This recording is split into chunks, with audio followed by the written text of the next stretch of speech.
രാമ രാമ രാമ രാമ ലോകാഭിരാമ ഭൂമി ബാലശ്രേഷ്ഠ ഭാരതം ശ്രേഷ്ഠ ഭാരതം. നമസ്കാരം. ശ്രേഷ്ഠ ഭാരതം റിയാലിറ്റി ഷോയിലേക്ക് എല്ലാ മാന്യ പ്രേക്ഷകർക്കും സ്വാഗതം. ആദ്യം ആചാര്യവന്ദനം. സ്വാഗതം ചെയ്യാം ഡോക്ടർ എൻ ഗോപാലകൃഷ്ണൻ സർ. സ്വാഗതം സർ. സ്വാഗതം ചെയ്യുന്നു ശ്രീ കാവാലം ശ്രീകുമാർ സർ. സ്വാഗതം സർ. സ്വാഗതം ചെയ്യാം ശ്രീ രാഹുൽ ഈശ്വർജി. സ്വാഗതം. ഇന്ന് എലിമിനേഷൻ റൗണ്ടാണ്. ഈ ആഴ്ച പങ്കെടുത്ത 4 ടീമുകളിൽ നിന്ന് 2 ടീമുകൾ അടുത്ത റൗണ്ടിലേക്കും 2 ടീമുകൾ പുറത്തേക്കും പോകുന്നു. കഴിഞ്ഞ 4 ദിവസങ്ങളിലെ മത്സരങ്ങളുടെ ഒരു റീക്യാപ്പ്. അഗ്രജൻ തന്നെ പരിചരിച്ചെപ്പോഴും സുമിത്ര എന്ന വാക്കിന്റെ ഗാംഭീര്യം ഉണ്ടല്ലോ, ഗ്ലോറിയസ്ലി ഫ്രണ്ട്ഷിപ്പ് ഉണ്ടാക്കാൻ സാധിക്കുന്ന ഒരേ ഒരു വ്യക്തി.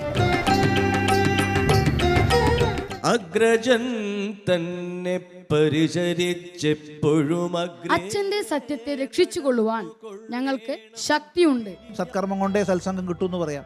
ഒരാൾക്ക് വെറുതെ സത്സംഗം വീണ് കിട്ടുമൊന്നുമില്ല. ക്ഷണഭംഗുരമായുള്ള ജീവിതകാലത്തിൽ കാടുവാഴാനുറച്ച ഭർത്താവിനെ പിന്തുടരാൻ തീരുമാനിച്ച നീ ശ്രേഷ്ഠ ഭാരതം. നമുക്ക് ദിവാദ മത്സരത്തിലേക്ക് കടക്കാം. നമുക്ക് സ്വാഗതം ചെയ്യാം ശ്രീ രാഹുൽ ഈശ്വർജി. സ്വാഗതം സർ. ദിവാദ മത്സരം നയിക്കുന്നതിന് ശ്രീ രാഹുൽ ഈശ്വറിനെ ചുമതലപ്പെടുത്തിയിട്ട് ഞാൻ പിൻവാങ്ങുന്നു. അതിനു മുമ്പേ നമുക്ക് സ്കൂളുകളെ പരിചയപ്പെടാം. Team A Devadhar higher secondary school Tanur.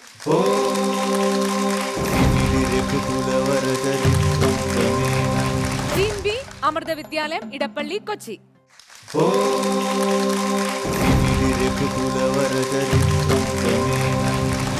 All the best both of you. ഞാൻ ഇവിടെ തന്നെ ഉണ്ട്. നമുക്ക് തുടങ്ങാം. ദ്വിവാദ മത്സരത്തിലെ ടീമുകളെ നമുക്ക് പരിചയപ്പെടാം. എൻ്റെ പേര് നിവേദിത. ഞാൻ അമൃത വിദ്യാലയം ഇടപ്പള്ളിയിൽ നിന്ന് വരുന്നു. 11th സ്റ്റാൻഡേർഡിൽ പഠിക്കുന്നു. എൻ്റെ പേര് സുധാമൈ. ഞാൻ അമൃത വിദ്യാലയം സ്കൂളിൽ 9th സ്റ്റാൻഡേർഡിൽ പഠിക്കുന്നു. എൻ്റെ പേര് നാസിഹ മോൾ. ഞാൻ Devadhar government higher secondary school താനൂരിൽ 8ാം ക്ലാസ്സിൽ പഠിക്കുന്നു. എൻ്റെ പേര് അക്ഷയ് പവിത്രൻ. ഞാൻ ദേവദാർ ഗവൺമെന്റ് ഹയർ സെക്കൻഡറി സ്കൂളിൽ 9ാം ക്ലാസ്സിൽ പഠിക്കുന്നു.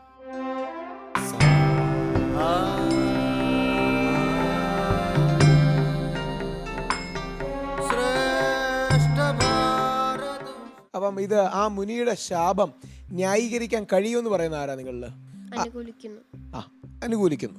ഇവിടെ ആരാ എന്നെ എതിർക്കുന്നത്? ശരി, പറഞ്ഞോ. ഈ വാൽമീകി മഹർഷി മുനിയാകുന്നതിന് മുമ്പ് കാട്ടാളനായിരുന്നു. സപ്തർഷികളുടെ നിർദ്ദേശപ്രകാരമായിരുന്നു. ഈ ഭാര്യയോടും കുട്ടികളോടും ചോദിക്കുന്നുണ്ട്, ഈ കാട്ടാളന്മാരാകുമ്പോൾ പക്ഷികളുടെയും മൃഗങ്ങളെയൊക്കെ അമ്പ ഇത് കൊല്ലാറുണ്ട്. ഇതിൻ്റെ ഫലം നിങ്ങൾ കൂടി അനുഭവിക്കുമോ എന്ന് ചോദിക്കുന്ന സമയത്ത് താൻ നിരന്തരം ചെയ്യുന്ന ഫലങ്ങൾ താൻ നിരന്തരം അനുഭവിക്കണമെന്ന് പറയുന്നുണ്ട് ഭാര്യ. ശരി, ഓക്കെ. എങ്ങനെ ഇത് എന്താണ് ഇതിന് മറുവാദം? തെറ്റെന്നത് മനുഷ്യ സഹജമാണ്. തെറ്റ് എല്ലാവർക്കും സംഭവിക്കും. ദശരഥനും ഒരു തെറ്റുപറ്റി. ആ തെറ്റ് ദശരഥൻ ഏറ്റുപറഞ്ഞു. എന്നിട്ടും ദശരഥനെ ആ മുനികൾ ദമ്പതികൾ ശപിച്ചത് തെറ്റ് തന്നെയാണ്. അന്ധരായ മുനി ദമ്പതികൾക്ക് ആകെയുള്ള ആശ്രയമായിരുന്നു ഈ മകൻ, ശ്രവണകുമാരൻ എന്ന മകൻ. അതുകൊണ്ട് ഇതിനെ കൊല്ലുന്നത് കാരണം ഇവരുടെ ഏക ആശ്രയം ഇല്ലാതായി പോവുകയാണ് ചെയ്യുന്നത്.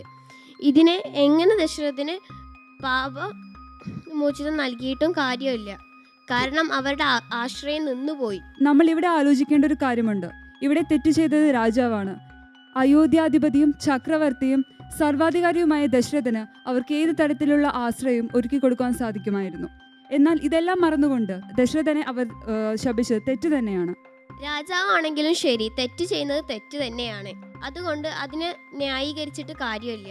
ഒരു രാജാവിനൊരു വിപത്ത് സംഭവിക്കുന്നതിലൂടെ അത് ആ രാജ്യത്തിന്റെ ശ്രേയസ്സിന് തന്നെ അപകടമായി തീരുമെന്ന് ആ രാജ്യത്തെ ഒരു പൗരനെന്ന നിലയിലും ആ രാജ്യത്തെ ഒരു പ്രജ എന്ന നിലയിലും ആ മുനിവര്യൻ ആലോചിക്കേണ്ടത് തന്നെയായിരുന്നു. ഈ മുനിവര്യൻ ശാപമോക്ഷം നൽകിയാൽ രാമായണ കഥ മറ്റൊരു ഭാഗത്തേക്ക് തിരിയുമായിരുന്നു. അതുകൊണ്ട് ഇത് ഇങ്ങനെ തന്നെ നിൽക്കുന്നത് കൊണ്ടാണ് രാമായണ കഥ രാവണവധാണ് ശ്രീരാമന്റെ അവതാരോദ്ദേശം.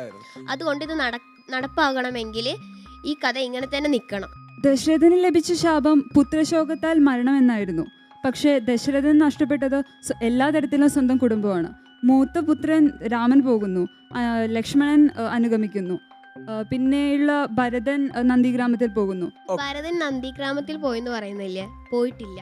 ഭരതനും ശത്രുഘ്നനും കേകയ രാജ്യത്തേക്ക് പോകുന്നു. അതിനുശേഷം സ്വന്തം ജ്യേഷ്ഠനായ രാമനെ തിരിച്ചു വിളിക്കാൻ പോകുന്നു. ജ്യേഷ്ഠൻ വരുന്നില്ല എന്നറിഞ്ഞ് മാണ്ഡവിയോടുകൂടി ഭരതൻ നന്ദിഗ്രാമത്തിൽ ഒരു താപസനെ പോലെ ഒരു രാജ്യസുഖങ്ങളും അനുഭവിക്കാതെയാണ് വസിക്കുന്നത്. അതും 14 വർഷം. അവസാനം അതാണ് ആ തർക്കത്തിന്റെ ഒരു ഫിയേഴ്സ്നെസ്. പ്രവാചനാത്മകമായി പറഞ്ഞുകൊണ്ടിരുന്നിട്ട് അവസാനം നിങ്ങൾ വന്ന ഒരു പോയിന്റ് വന്നപ്പോൾ ആ പോയിന്റിന് വേണ്ടിയുള്ള ഒരു ഫൈറ്റ് ഉണ്ടല്ലോ, ഇങ്ങനെയാണ് അങ്ങനെയാണ്, അതാണ് തർക്കത്തിന്റെ രസവും. ഓക്കെ, അടുത്ത ആൾ. രാജാവ് ദുഃഖിതരെയും പീഡിതരെയും രക്ഷിക്കേണ്ടതും സംരക്ഷിക്കേണ്ടതുമാണ്. അശരണനും ബാലകനുമായ മുനികുമാരനെ വധിക്കുന്നതിലൂടെ ദശരഥൻ ഈ 2 തത്വങ്ങളിൽ നിന്നും പുറത്തായിരിക്കുകയാണ്. ഈ അവസ്ഥയിൽ മുനി നൽകിയ ശാപം ന്യായീകരിക്കത്തക്കതാണ്. ഞാനത് ന്യായീകരിക്കുന്നു. ഈ തപസ്വിനികൾ സ്വന്തം രാജാവാണ് തൻ്റെ മകനെ വധിച്ചത് എന്ന് പറഞ്ഞാലും ക്ഷമിക്കാനുള്ള മനോഭാവം ഉണ്ടാവേണ്ടതായിരുന്നു. ദശരഥൻ എന്ന മഹാരാജാവ് സ്വർഗലോകം വരെ പ്രശസ്തമായിരുന്നു ദശരഥൻ. അതാണ് ദേവാസുര യുദ്ധത്തിൽ തന്നെ ദശരഥനെ ഉൾക്കൊള്ളിച്ചതും തിരഞ്ഞെടുത്തതും. അതുകൊണ്ട് ദശരഥൻ തെറ്റ് ചെയ്തത് ചെറിയ തെറ്റാണെന്ന് ഞാൻ പറയുകയാണ്. രാജാക്കന്മാരുടെ സപ്തവാസനകളിൽ ഒന്നാണ് മൃഗയാ വിനോദം. മൃഗത്തെ നേരിട്ട് മുഖാമുഖം നിന്ന് എതിർത്ത് വീര്യം കാട്ടുന്നതാണ് മൃഗയാ വിനോദം. മറിച്ച് ശബ്ദം കേട്ട് അകലെ ഇരുന്ന് ഒരാളെ കൊല്ലുന്നത് തികച്ചും അത് തെറ്റു തന്നെയാണ്. അത് ന്യായീകരിക്കാൻ സാധിക്കുന്നതല്ല. ഇവിടെ ദശരഥൻ 2 തെറ്റാണ് ചെയ്തിരിക്കുന്നത്. 1, ശബ്ദം കേട്ട ദിക്കിലേക്ക് അമ്പയച്ചു എന്നുള്ളതാണ്. 2, അതുവഴി മുനികുമാരന് മരണമുണ്ടായി എന്നുള്ളതാണ്. ഈ രാജധർമ്മപ്രകാരം ഇതൊരു വിനോദമാണ്. വിനോദത്തിൽ ഈ ത്രിസന്ധ്യാ നേരത്ത് അവശനായി നിൽക്കുമ്പോൾ ആന വെള്ളം കുടിക്കുന്ന ശബ്ദം കേട്ടാണ് നിൽക്കുന്നത്. ആനയാണെന്ന് വിചാരിച്ചത് കൊണ്ടാണ് അമ്പ് ചെയ്തത്. ഇവിടെ ദശരഥൻ അവിടെ ആനയെന്ന് തെറ്റിദ്ധരിക്കേണ്ട കാര്യമില്ല. കാരണം അത് നേരിട്ട് പോരാടുന്ന ഒരു കാര്യത്തെയാണ് നമ്മൾ മൃഗയ വിനോദം. അത് മൃഗത്തോടാണ് ചെയ്യേണ്ടത്. ഇത് ശബ്ദം കേട്ട ശബ്ദഭേദി എന്നൊരു ഈ ശബ്ദഭേദി എന്നുള്ള ഈ കഴിവ് അറിയാവുന്നതിൻ്റെ അഹങ്കാരം കൊണ്ടാണ് ദശരഥൻ ഇങ്ങനെ ചെയ്യുന്നത്. ഇവിടെ മരണപ്പെട്ടത് ഈ വയസ്സിലും ജ്ഞാനത്തിലും വയസ്സിലും ആയവരാണ്. പുത്രനെ ആശ്രയിച്ചാലും ആശ്രയം നഷ്ടപ്പെട്ടാലും സ്വർഗലോകം പോകേണ്ടവരാണ്. അത് അനുഭവവും പ്രായമൊക്കെ ഉള്ളവരാണ്. പക്ഷെ ദശരഥൻ തൻ്റെ മക്കളെ നോക്കി വളർത്തി വലുതാക്കുന്നതേ ഉള്ളൂ. അപ്പോഴേക്കും തന്നെ കർത്തവ്യങ്ങൾ തീർന്നിട്ടില്ല. അപ്പോൾ തന്നെ നേരത്തെ ഗംഭീര പോയിന്റാണ്. അതായത് ദശരഥൻ കുറെ കൂടെ യുവാവും അവര് ജീവിതത്തിന്റെ മറുകര കണ്ടവരുമാണ്. അപ്പൊ ആ മറുകര കണ്ടവർക്ക് കുറെ കൂടി ഒരു സാത്വികത പറയാൻ നല്ല പോയിന്റ് കേട്ടോ. രണ്ടുപേരും നന്നായി പറഞ്ഞു. Please give them a good round of applause. മൃഗയാ വിനോദനത്തിന് പോകുമ്പോൾ 2 ധർമ്മശാസ്ത്ര നിയമമുണ്ട്. 1, ആനയെ അമ്പെയ്യാനുള്ള പ്രൊവിഷൻ ഇല്ല. പുലി, കരടി, ചെന്നായ തുടങ്ങിയ വന്യമൃഗങ്ങളുമായിട്ട് ഒരു രാജാവ് ഏറ്റുമുട്ടുമ്പോൾ ആ മൃഗങ്ങൾ റിയാക്ട് ചെയ്യുന്നത് എക്സ്പീരിയൻസ് ആക്കി വേണം യുദ്ധത്തിൽ ശത്രുക്കളെ നേരിടാൻ. അത് മൃഗയാ വിനോദം മാത്രമല്ല, ജീവിതത്തിൽ എക്സ്പീരിയൻസ് ആണ്. അപ്പോൾ 2 തെറ്റ് ദശരഥൻ ചെയ്തത്. 1, സന്ധ്യ കഴിഞ്ഞതിന് ശേഷം, സൂര്യൻ അസ്തമിച്ചതിന് ശേഷം ഒരു കാരണവശാലും ഒരു രാജാവും യുദ്ധത്തിന് പോവരുത് എന്ന നിയമം ലംഘിച്ചു. 2, ആനയെ അമ്പെയ്തു എന്ന 2ാമത്തെ നിയമം ലംഘിച്ചു. 3, ശബ്ദശാസ്ത്രം പഠിച്ച് ഇയാൾ പറഞ്ഞ മാതിരി ഓവർ കോൺഫിഡൻസിലാണ് ഇത് ചെയ്തത്. പിന്നെ നിങ്ങളെല്ലാവരും ഒരേപോലെ, അതുപോലെ ആ നസിയ അതിഗംഭീരമായിട്ട് ഇവർ പറഞ്ഞ വരിയുണ്ടല്ലോ, ഇത് ഇങ്ങനെ പോയാലേ രാമായണം എന്ന ഗ്രന്ഥം നിലനിൽക്കുള്ളൂ. അതൊരു സൂപ്പർ വാല്യൂബിൾ പോയിന്റ് അല്ലേ? അത് നസിയെ പോലെയുള്ള ഒരാൾ അങ്ങനെ പറഞ്ഞത് വളരെ ഗംഭീരമായി, വളരെ സിസ്റ്റമാറ്റിക് പഠിച്ചതിന് ശേഷമാണ് അങ്ങനെ പറയാൻ സാധിക്കുക. ബാക്കിയെല്ലാം സൂപ്പർ പോയിന്റുകളാണ്. നന്നായിട്ട് പറഞ്ഞു 2 കൂട്ടരും. മോന് പോയിന്റ്സ് പറഞ്ഞു, ആ ഭാഷയുടെ ഒരു ഫ്ലോ കിട്ടിയില്ല എന്നേ ഉള്ളൂ. ആദ്യം പറഞ്ഞ മോള് കുറച്ചുകൂടെ നന്നായിട്ട് പറഞ്ഞു. ഏതായാലും വളരെ രസമായിരുന്നു. മാർക്സ് കൂടെ സർ 8 ഈച്ച് തരാം സർ. ഞാൻ 2 പേർക്കും 8 തന്നെ കൊടുക്കും. രണ്ടുപേരുടെയും പോയിന്റ്സ് നല്ലായിരുന്നു, പറഞ്ഞു. പക്ഷേ ചെറിയ വ്യത്യാസങ്ങൾ അവതരണത്തിലും മറ്റും വന്നുകൊണ്ട് നിങ്ങൾക്ക് 8, ഇവർക്ക് 7. ടീം എക്ക് 23 മാർക്ക്, ടീം ബിക്ക് 24 mark. Sir, total marks Sreekumar sir. Total marks Devadhar government HSS Tanur 111.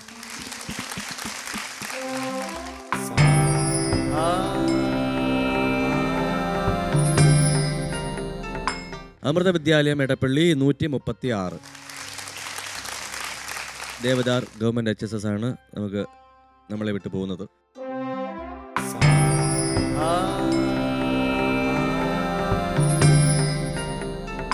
മൂവിൻ്റെയും ട്രോഫിയും കൊടുക്കാൻ ഏറ്റവും പ്രമുഖ വ്യക്തിത്വങ്ങളിലൊന്നായ doctor N Gopalakrishnan sir, Shri Kavalam Sreekumar sir എന്നിവരെ ആദരപൂർവ്വം ക്ഷണിക്കും.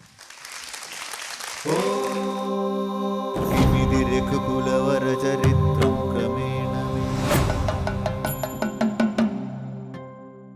ദ്വിവാദ മത്സരം തുടരുകയാണ്. നമുക്ക് അടുത്ത 2 ടീമുകളെ വേദിയിലേക്ക് ക്ഷണിക്കാം.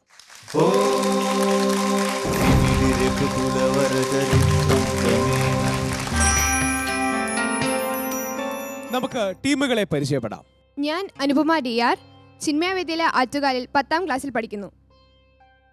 ഞാൻ ദേവനാരായണൻ V ശർമ്മ, ഞാൻ ചിന്മയ ആറ്റുകാലിൽ 10ാം ക്ലാസ്സിൽ പഠിക്കുന്നു. Okay. Abhirami, Sudarshana central school ആറന്മുളയിൽ പഠിക്കുന്നു, 12th പഠിക്കുന്നു. ധനുഷ്, ഞാൻ സുദർശന സെൻട്രൽ സ്കൂളിൽ 9ാം ക്ലാസ്സിൽ പഠിക്കുന്നു. ഓക്കെ, നമുക്കപ്പം നിങ്ങളുടെ വിഷയം തുടങ്ങാം. എന്താ നിങ്ങളുടെ വിഷയം?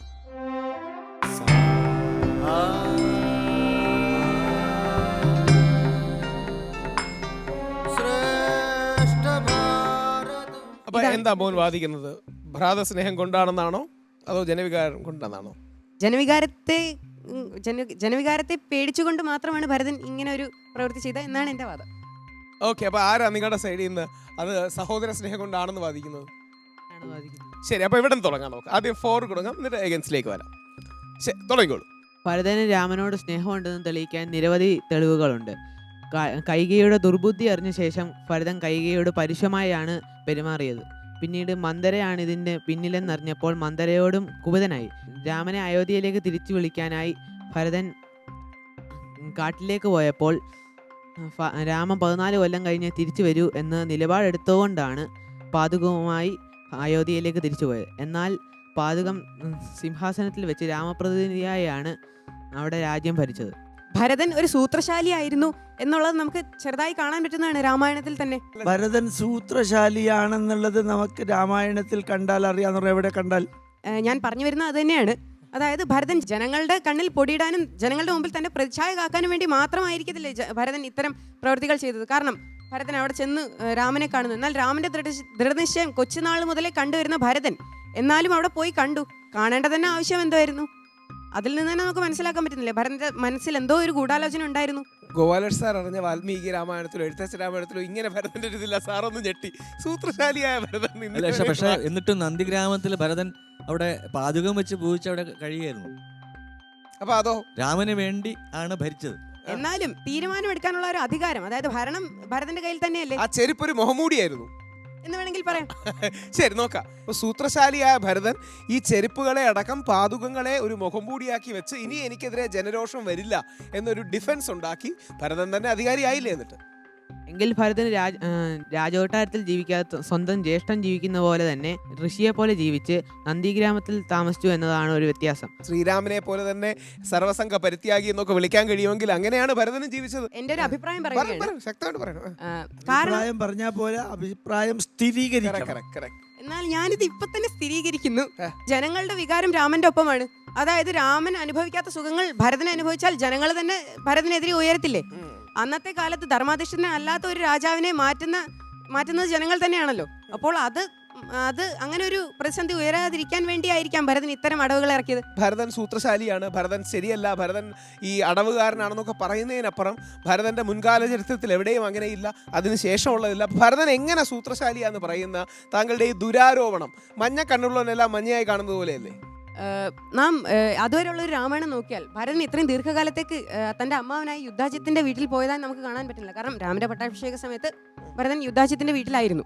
ദശരഥന് വയസ്സായി തുടങ്ങി എന്നുള്ളത് കണ്ട് തന്റെ അമ്മാവന്റെ അടുത്ത് തന്നെ എങ്ങനെ രാജപദവി ഏറ്റെടുക്കാം എന്നുള്ളതിനെ കുറിച്ചുള്ള കുടില ബുദ്ധികൾ ചോദിക്കാൻ പോയതായിരിക്കാമല്ലോ. സെക്ഷൻ 120B ഗൂഢാലോചന.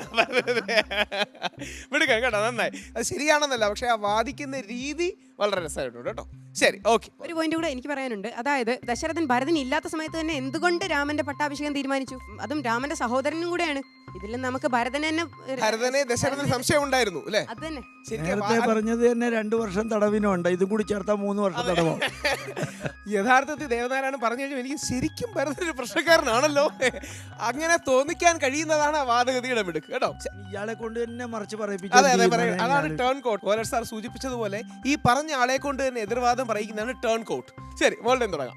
രാമായണത്തിലെ ഒരു പ്രധാന ഭാഗമാണ് രാമൻ തന്റെ സഹോദരനായ ലക്ഷ്മണനോടും തന്റെ പത്നിയായ സീതയ്ക്കുമൊപ്പം 14 വർഷം നീണ്ട വനവാസത്തിനായി പോയത്. ഇത് നമുക്ക് ഏവർക്കും അറിയാം. ഈ വിവരം അറിഞ്ഞ ഉടൻ തന്നെ ഭരതൻ അവരെ ചെന്ന് കാണുകയും അവരെ തിരിച്ച് അയോധ്യയിലേക്ക് കൂട്ടിക്കൊണ്ടുവരാനായി ശ്രമം നടത്തുകയും ചെയ്തു. പക്ഷേ രാമന്റെ ദൃഢനിശ്ചയം മനസ്സിലാക്കിയ ശേഷം ഭരതൻ അദ്ദേഹത്തിന്റെ പാതുകം കൊണ്ടുവന്ന് രാമപ്രതീകമായി വെച്ച് രാജ്യം ഭരിക്കുന്നത് നമുക്ക് ഏവർക്കും അറിയാം. ഇതിലൂടെ എഴുത്തച്ഛനായാലും വാൽമീകിയായാലും നമുക്ക് കാണിച്ചു തരുന്നത് എന്തെന്ന് വെച്ചാൽ ഭരതൻ തികഞ്ഞൊരു സഹോദര സ്നേഹിയാണെന്നും തന്റെ സഹോദരനായ രാമനെ അത്യധികം ആദരവ് പുലർത്തിയിരുന്നു എന്നും നമുക്ക് മനസ്സിലാക്കാം. ശരിക്കും അവിടെ ഭരതന്റെ ശരിക്കുള്ള ഒരു പിടിവാശിയാണ്. അദ്ദേഹം പറയുന്നുണ്ട്, ഞാനിവിടെ ദർഭ തരൂ, ഞാനിവിടെ ഒരു ബ്രാഹ്മണനെ പോലെ കിടക്കും, ചലിക്കാതെ കിടക്കും, അങ്ങ് വരുന്നിടം വരെ ഞാൻ ഇവിടെ തന്നെ കിടക്കുന്നതായിരിക്കും എന്നൊക്കെ പറയുന്നുണ്ട്. പക്ഷെ അവിടുന്ന് നമുക്ക് മനസ്സിലാക്കാനുള്ളതെന്ന് വെച്ചാൽ ശരിക്കും രാമന്റെ ആ ഒരു എല്ലാ ഗുണങ്ങളും എല്ലാം മനസ്സിലാക്കുന്ന ഒരു അനുജനായിരുന്നെങ്കിൽ ഒരിക്കലും അത്രയും വാശി പിടിക്കില്ലായിരുന്നു. എന്തായാലും ശ്രീരാമൻ വാക്ക് തെറ്റിലേക്കല്ലാന്നറിയാം. അപ്പോൾ എന്നിട്ടും അങ്ങനെ പറയുന്ന ഒരു പിടിവാശി, സ്റ്റബേൺനെസ് മാത്രമാണ് ഭരതന്റെ. നമുക്ക് ഒരിക്കലും അങ്ങനെ പറയാൻ കഴിയത്തില്ല. ഇപ്പം നമുക്ക് സ്വീകരിക്കാൻ പറ്റാത്തൊരു നിലപാടെടുക്കുകയാണെങ്കിൽ നമ്മളുടെ പരമാവധിയോളം നമ്മൾ പറഞ്ഞ് ശ്രമിക്കുക, അവരുടെ തീരുമാനത്തിൽ നിന്ന് മാറ്റാൻ നമ്മൾ ശ്രമിക്കാറുണ്ട്. അത് തൻ്റെ അമ്മ അത്തരത്തിലൊരു തെറ്റ് ചെയ്തു എന്ന് മനസ്സിലാക്കിയ ഭരതൻ തൻ്റെ അമ്മയെ നീചമായി എതിർക്കാനും യാതൊരു മടിയും കാണിക്കുന്നില്ല. ഇത്രയും ധർമ്മിഷ്ഠനായ സ്വന്തം അമ്മ എടുത്ത കാര്യത്തെ വരെ തെള്ളി പറഞ്ഞ സത്യത്തോടൊപ്പം നിന്ന ഭരതനെയാണോ പിടിവാശിക്കാരൻ എന്ന് പറയുന്നത്? ധർമ്മിഷ്ഠൻ എന്ന് പറയുമ്പോൾ ഏറ്റവും പവിത്രമായ ഒരു സിംഹാസനമേ കാണൂ ഒരു രാജ്യത്തിന്. ആ സിംഹാസനത്തിൽ ഒരു പാതുകം കൊണ്ടുവന്നത് ജ്യേഷ്ഠന്റെ ആയാൽ പോലും പാതുകം കൊണ്ടുവന്ന നന്ദിഗ്രാമത്തിലല്ലേ പാതുകങ്ങൾ വെച്ച് പൂജിക്കുന്നത്? ജ്യേഷ്ഠന്റെ സിംഹാസനം എന്നുള്ള ഒരു ആ ഒരു സിംഹാസനത്തിന് മോശമാണെന്നല്ല, എന്നാലും അത് ജനങ്ങളെ കാണിക്കാൻ വേണ്ടിയിട്ടല്ലേ. സ്വന്തമായിട്ട് സ്വന്തം സഹോദരനോട് അത്രമേൽ സ്നേഹം ഉണ്ടായിരുന്നെങ്കിൽ ഇതൊക്കെ ഭരതന്റെ ഡ്രാമയാണ്. ഭരതൻ ഈ പാതുകങ്ങൾ പോയി സിംഹാസനം കൊണ്ടുപോകുന്നത്, സിംഹാസനിക്കാൻ സ്ഥലമാണോ പാതുകം ഉള്ളത്? അപ്പം സിംഹാസനമൊക്കെ അതിന്റെ വിലയും കാര്യങ്ങളും ഇല്ല. അപ്പം ഭരതൻ ആ കൂടെ ഒരു ഓവർ ഇമോഷണൽ ആണെന്നാണ് പറഞ്ഞു വെക്കുന്നത്. ഇതിൽ നിന്നൊക്കെ നമുക്ക് ഉറപ്പിച്ച് പറയാവുന്നതാണ് ഭരതന് തന്റെ ജ്യേഷ്ഠനോടുള്ള സ്നേഹം ദൃഢമാണെന്ന്. തനിക്ക് അധികാരം കിട്ടി, തനിക്ക് ഗുണപ്രദമായ പല കാര്യങ്ങളും ഭരതന് ചെയ്യാമായിരുന്നു. പക്ഷെ ഭരതൻ അത്തരത്തിലൊന്നും ചെയ്തില്ല. അദ്ദേഹം അധികാരം ഏറ്റെടുത്ത് എന്തിനാന്ന് വെച്ചാൽ തന്റെ ജ്യേഷ്ഠൻ തനിക്ക് ഏൽപ്പിച്ച കർത്തവ്യം നല്ല രീതിയിൽ തന്നെ നിറവേറ്റണം എന്ന ആഗ്രഹത്തോടു കൂടി മാത്രമാണ് ഭരതൻ അധികാരം ഏറ്റെടുത്തത്. 10 സെക്കൻഡ് എക്സ്ട്രാ എടുത്ത് നേരത്തെ പറഞ്ഞ വാദമോ? ഭരതനെ യഥാർത്ഥത്തിൽ സംശയമുള്ളതുകൊണ്ടല്ലേ ഭരതൻ മാറി നിൽക്കുന്ന അവസരത്തിൽ തന്നെ ദശരഥൻ ആ ശ്രീരാമ പട്ടാഭിഷേകം ചെയ്യാൻ തീരുമാനിക്കുന്നത്? ഇതൊക്കെ വെറും പാഠഭേദങ്ങളല്ലേ? നമ്മൾ വാൽമീകിയുടെ ആയാലും എഴുത്തച്ഛന്റെ ആയാലും രാമായണത്തിൽ ഇത്തരം ഒരു വാദം എവിടെയും കാണുന്നില്ല. അല്ല, അങ്ങനെയാണെങ്കിൽ നമുക്കെല്ലാം ഏത് രാമായണത്തിന്റെ ഏത് പാഠഭേദം എടുത്ത് നോക്കിയാലും ഭരതൻ ഇല്ലായിരുന്നല്ലോ രാമന്റെ പട്ടാഭിഷേക സമയത്ത്. എന്റെ പ്രിയ സുഹൃത്ത് ദേവനാരായണൻ തന്നെ പറഞ്ഞല്ലോ, ഭരതൻ മനസ്സിലാക്കിയിരുന്നു ദശരഥന് വയസ്സായെന്ന്. ദശരഥനും അറിയാമായിരുന്നു അദ്ദേഹം വയസ്സായിക്കൊണ്ടിരിക്കുകയാണെന്ന്. അപ്പോൾ തനിക്ക് ദശരഥന്റെ ഉള്ളിൽ പേടി ഉണ്ടായിരുന്നിരിക്കാം, താൻ ഉടനെ തന്നെ തനിക്ക് അന്ത്യം ഉണ്ടാവുകയാണെങ്കിൽ പാവം അച്ഛന്റെ ഈ പ്രായത്തിന്റെ പേടിയാണോ മകനോടുള്ള സംശയമായി ചിത്രീകരിച്ചത്? വേറൊരു വാദം ഞാൻ പറഞ്ഞോട്ടെ. 1-2 വർഷമല്ല, 14 വർഷമാണ് രാമൻ വനവാസത്തിൽ കഴിഞ്ഞത്. എന്നാൽ ഈ 14 വർഷത്തിൽ ഭരതൻ പിന്നെ ഒരിക്കൽ രാമനെ ചെന്ന് കാണുകയോ ദൂതന്മാരെ അയക്കുകയോ ഒന്നും ചെയ്തിട്ടില്ല. കാണുന്നത് കൊണ്ട് മാത്രമല്ല ഭരതനും രാമനും തമ്മിലുള്ള സ്നേഹം നിലനിന്നത്. താങ്കൾ പറഞ്ഞല്ലോ രാമനിൽ വിശ്വാസം ഉണ്ടായിരുന്നു, രാമൻ എന്ത് ബുദ്ധിമുട്ടിനെ തരണം ചെയ്യാൻ പറ്റുമെന്ന്. എന്നാൽ രാമനൊരു അതീവ ബുദ്ധിമുട്ട് വന്നിരുന്നു. സീതയെ രാവണൻ തട്ടിക്കൊണ്ടുപോയി. ഈ സമയം ഭരതന് എന്തായാലും ഒരു സഹോദരൻ തന്നെയാണ്, സ്വന്തം സഹോദരനാണ്. അപ്പം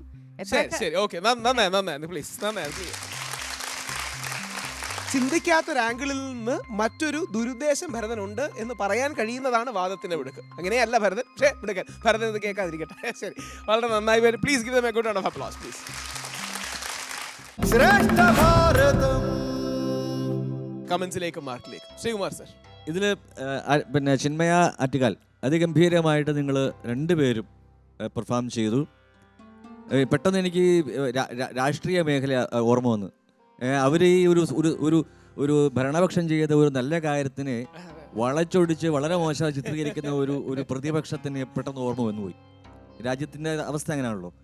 അങ്ങനെ ആ ഒരു നമ്മളിൽ തന്നെയാണ് രാമനും രാവണനും ഒരു വ്യക്തിയിൽ തന്നെയാണ് എന്ന് പറഞ്ഞ പോലെ ഒരാൾ തന്നെ ഇതിനു വേണ്ടി ഫോറും ഏകനിഷ്ഠും വാദിക്കുമ്പോൾ നമ്മുടെ ഉള്ളിലെ ആ വ്യക്തിത്വത്തിൻ്റെ ഒരു നാൾ ഇത് നമുക്ക് എന്താണ് പ്രസൻറ്റ് ചെയ്യാനുള്ള ഒരു കഴിവ്, അത് അപാരം തന്നെയാണ്. നിങ്ങളുടെ പ്രത്യേകിച്ച് ഈ തലമുറയുടെ ആ ഒരു കഴിവ് അപാരം തന്നെയാണ്. എക്സലൻറ്റ്. എനിക്ക് സന്തോഷം തോന്നിയത് എന്താ അറിയാമോ? പറയുന്നത് മനസാക്ഷിക്ക് എതിരാണെന്ന് ഞങ്ങൾക്ക് എല്ലാവർക്കും അറിയാം, ശർമ്മയ്ക്കും അറിയാവുന്ന സ്ഥിതിക്ക് ഇടയ്ക്കിടയ്ക്ക് ഒന്ന് കുനിഞ്ഞ് പറയുന്നില്ലേ, അത് കലക്കിയിട്ടുണ്ട്. അതായത് ഞാൻ ഇതല്ല മറ്റേത് തന്നെയാണ് എൻ്റെ മനസ്സിലുള്ളത്, എന്നാലും നിങ്ങളെയൊക്കെ ഒന്ന് ഈ സംവാദത്തിൽ അല്ലെങ്കിൽ ദ്വിവാദത്തിൽ ഒന്ന് ബോധ്യപ്പെടുത്താനാണ്. ഫ്ലോയ്ക്ക് കുറവില്ല സാർ, അവർ പറയുന്ന ഫ്ലോയ്ക്കൊന്നും ഒരു കുറവുമില്ല. ഇതേ ഫ്ലോയിൽ ഈ ഡോറിൽ നിന്ന് പുറത്തേക്ക് പോയാൽ വേറെ ആരോടും പറയല്ലേ. പറഞ്ഞു കഴിഞ്ഞാൽ രാമായണത്തിൽ ഇപ്പൊ ഇത്രയും നേരം വിശ്വസിച്ചിരുന്നവർക്ക് തന്നെ എന്തോ കുഴപ്പമുണ്ടോന്ന് തോന്നും. ഇനി പുള്ളിക്ക് അല്ല, സീതയെ തട്ടിക്കൊണ്ടുപോയത് ശരിയാണ് എന്ന് പറഞ്ഞാൽ അത് നന്നായി വാദിച്ചു. നിങ്ങൾ നിൽക്കുന്ന നിലപാടിനെ സാധൂകരിക്കാൻ, അല്ല നേരത്തെ ഗോൾസ് സാർ പറഞ്ഞ ഒരു കാര്യം കൂടെ നോക്കണം, ഇതെല്ലാം കഴിഞ്ഞ് ഈ ടേൺ കോട്ടും കൂടെ ട്രൈ ചെയ്യണം. ഇപ്പൊ രണ്ട് സൈഡിൽ നിന്നുള്ള വാദങ്ങൾ, ആർഗ്യുമെന്റ്സ് നമുക്ക് കിട്ടും. ഓക്കെ, അതെന്തായിരുന്നു കേട്ടോ നിങ്ങളുടെ മാർക്സ് സാർ? മാർക്സ് ചിന്മയ വിദ്യാലയ ആറ്റുകാല് 7 മാർക്ക്, ചിന്മയ്ക്ക് 7, സുദർശനം ആറന്മുളയ്ക്ക് 5. നിങ്ങൾ രണ്ടും നന്നായിരുന്നു, എനിക്ക് നല്ലൊരു ഇഷ്ടപ്പെട്ടു. നിങ്ങൾക്ക് 5, ഇവർക്ക് 7 കൊടുക്കാമെന്ന് വിചാരിച്ചത്. പക്ഷേ ഒരു നിമിഷത്തേക്കെങ്കിലും എനിക്ക് വളരെ ഇഷ്ടമുള്ള ഭരതനെ സംശയിപ്പിക്കാൻ എന്നെ തോന്നിയതുകൊണ്ട് ഞാൻ 1 മാർക്ക് കൂടെ കൂട്ടി 8 കൊടുക്കും. ടീമുകളുടെ ടോട്ടൽ മാർക്സ്: ചിന്മയ വിദ്യാലയ 120,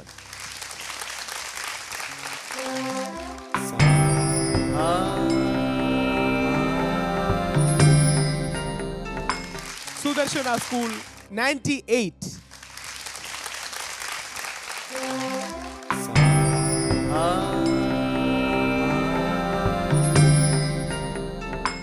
അടുത്ത റൗണ്ടിലേക്ക് പോകുന്നത് ചിന്മയ വിദ്യാലയാണ്. നമ്മളോട് ഇന്ന് താൽക്കാലികമായിട്ടെങ്കിലും ഇവിടെ നിന്ന് വിട്ടുപിരിയുന്നത് സുദർശന സ്കൂളാണ്. 2 ടീമുകൾക്കും അപ്ലോസ്. നമ്മളുടെ ആദരണീയരായ ജഡ്ജസിനെ ഇവർക്ക് മൊമെന്റോയും സർട്ടിഫിക്കറ്റും കൊടുക്കാനായി സ്റ്റേജിലേക്ക് ക്ഷണിക്കും. രഘുകുലവരചരിത്രം ക്രമേണ.